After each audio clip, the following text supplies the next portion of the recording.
Bonjour, je suis Payobam et je vous souhaite la bienvenue dans ma Gear Room.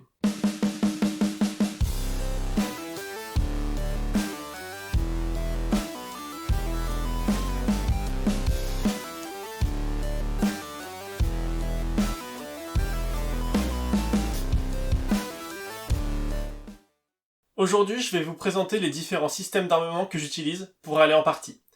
On va commencer par les fusils d'assaut. Et chaque système d'armement a ses spécificités et ses usages. On va commencer par le MP5. Donc ici, on va retrouver un MP5 SD5 de chez G&G. Donc avec crossplanes qui permettent de mettre une très grosse batterie dedans, le silencieux qui est très joli, une petite poignée inclinée.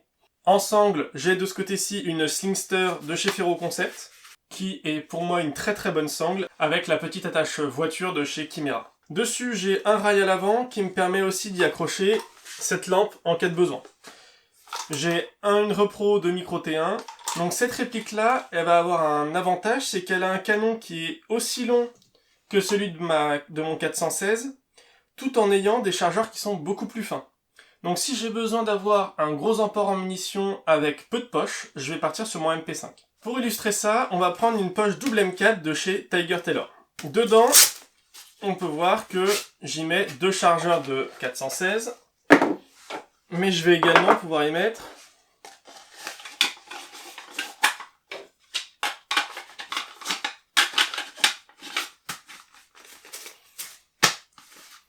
ici, il y a 4 chargeurs de MP5. Ça veut dire que pour des chargeurs de 30 coups et ici de 30 coups, dans un emplacement, je vais pouvoir en mettre 2 fois plus. Donc si j'ai peu d'espace et que je dois emmener pas mal de munitions, je vais partir sur mon MP5. Deuxième système, mon HK416, donc réplique de chez VFC, avec une lampe RM2 de chez Streamlight, avec le petit bouton pouce-fort au-dessus. Donc ici, une poignée BCM qui me permet d'avoir une prise en main en 6 clamps. Ici, on va avoir une optique Crossfire de chez Vortex, très bonne optique. Et en sangle, on va retrouver la Valkyrie de chez Chimera en multicam. Vraiment génial. Donc la 416, je vais l'utiliser quand je vais avoir besoin d'un peu de réalisme, des choses comme ça. Ça fait le café, si je veux faire du FS, ça marche bien. Et puis c'est sympa, les chargeurs, tout le monde en a, donc ça peut être aussi un moyen de pouvoir les partager avec les collègues si on a besoin. Ensuite, je vais retrouver ici mon AKS74U de chez EL, sur lequel j'ai changé le garde-main. Donc je l'ai un peu traficoté, mais ça me permet d'avoir une bonne prise en main, qui est, à mon goût, un peu plus sympa que le bois original.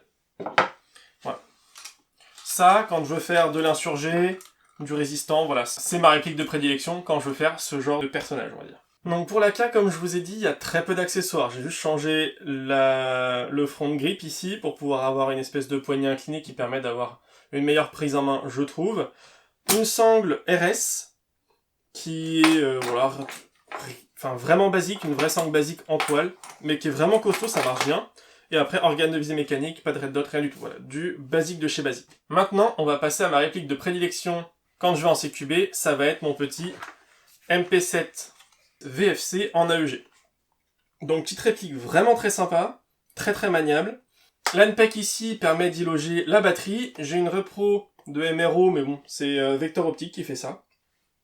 Vraiment pas mal comme petite optique. J'ai également des rails d'interface de chaque côté pour pouvoir y mettre l'ARM. Et ici, je pourrais y mettre la commande déportée soit ici au choix. Pour transporter cette réplique, j'ai 3 possibilités.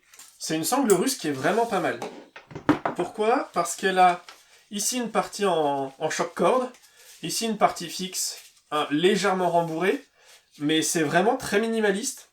C'est pas un dégrafage rapide, faut bourriner pour pouvoir ouvrir le crochet, mais c'est très fin, ça marche vraiment bien, c'est vraiment pas mal. Autre possibilité, une sangle 1 point de chez Tasmanian Tiger, qui elle a l'avantage d'être vraiment très robuste. Voilà, ici il y a de la choc corde, là c'est du fixe. Ça, je pourrais le passer à l'arrière de mon gilet. Voilà, ce qui me permettrait ici de pouvoir enlever ma réplique en cas de besoin. Donc ça, c'est pas mal aussi. Ça, c'est un bon système aussi de chez Tasmanian Tiger. Vraiment pas mal. Si je dois partir sur une OP où je sais que je vais devoir pas mal crapahuter, mais pas spécialement engagé à très longue distance parce que c'est pas mon rôle, mais qu'il me faut un armement quand même, je pourrais partir sur un petit MP7 comme ça. Et dans ce cas-là, je partirais sur une sangle qui peut me permettre de faire 2 points 1 point. Donc ici, une Magpul MS1 en classique, c'est-à-dire avec les petits crochets, pas le QD. Voilà, donc là je l'ai installé à l'avant, à l'arrière. Et cette sangle, elle me permet d'avoir donc une 2 points. Ce qui peut être pratique si on a besoin de manipuler des choses, la passer dans le dos. Ici, je peux épauler tranquillement. Si j'ai besoin, je peux relâcher un petit peu ou pas. Et si j'ai vraiment besoin d'aller en CQB, je peux la prendre, la passer en un point. Et là, j'ai du coup une sangle qui est très très maniable. Voilà. C'est vraiment pas mal comme sangle, ça permet d'avoir pas mal de versatilité et d'être polyvalent. Dernier point positif avec le MP7, c'est que je vais pouvoir transporter dans une poche M4 3 chargeurs de MP7. Donc c'est un bon compromis entre 2 chargeurs de M4 et 4 chargeurs de MP5. Je vais vous montrer ça. On met les 2 chargeurs sur les côtés, hop, hop, et ensuite on prend celui du milieu. On le cale, ça rentre. Et voilà. Et dans une poche chargeur double M4, je peux rentrer donc 3 chargeurs de MP7. Et ça c'est pas mal. On va passer maintenant au pistolet. Pistolet, j'en ai 3. Vous en voyez 2, c'est normal. Le premier, c'est un petit... Donc voilà, c'est un petit Glock 26 sur base de Marui avec culasse acier. Voilà, l'ancien propriétaire l'avait entièrement refait. Donc le petit clip pour port discret, culasse en acier, les organes de visée estampillés Glock acier avec une partie phosphorescente, les talons de chargeur étendus. Voilà, c'est vraiment une petite réplique que j'aime beaucoup. Je l'utilise quasiment jamais, hein, clairement, parce que c'est une utilisation qui est vraiment très très particulière. Mais si j'ai besoin de faire on va dire de l'undercover, des choses comme ça, ça peut être pas mal d'avoir juste ça dans le froc. Pourquoi pas un petit MP7 dans le sac à dos avec 3-4 chargeurs. Ce sera plutôt jumelles, matériel de topo, des choses comme ça. Pourquoi pas appareil photo s'il y a besoin, voilà. Ça peut être ce genre d'utilisation. Et avec, donc j'ai un deuxième chargeur qui vient dans une poche Tasmanian Tiger très très fine, mais assez résistante.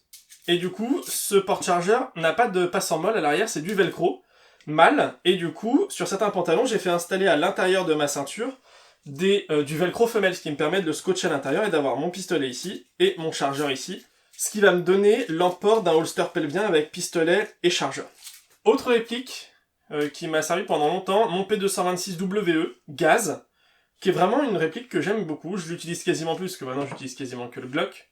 Mais franchement, ça marche pas mal. Donc avec une TLR1S de chez Streamlight, vraiment une bonne réplique, une bonne lampe, enfin tout va bien quoi. Et ça, je peux l'emmener dans mon omnivore fait exprès pour la TLR1S. Et ça marche bien, ça bouge pas, c'est vraiment cool. Voilà, ça c'est top.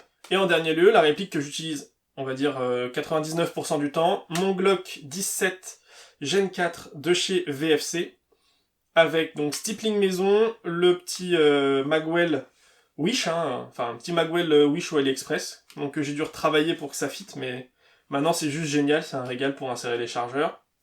Peinture maison, et une petite TLR7 Alpha de chez Streamlight, qui est vraiment nickel.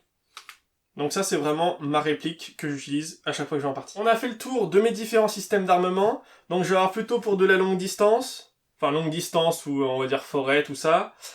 Plutôt typé insurgé, je vais avoir de quoi faire du CQB, ou travailler sur des missions, ou taper sur des gens sera pas ma priorité, ce sera juste, on va dire, un armement de self-défense. Et ensuite, ma réplique de point principale, le Glock, et ensuite mes répliques de secours qui vont être mon P226WE, ou mon petit Glock sur base de Marui. J'en ai maintenant fini avec la présentation de mes différents systèmes d'armement. Si la vidéo vous a plu, n'hésitez pas à lâcher un like et un commentaire, à la partager, à vous abonner à la chaîne et à activer la cloche des notifications. Niveau réseaux sociaux, j'ai une page Facebook et une page Instagram, les liens seront dans la description. La roue du forçage est maintenant terminée, c'est tout pour moi, fin de communication.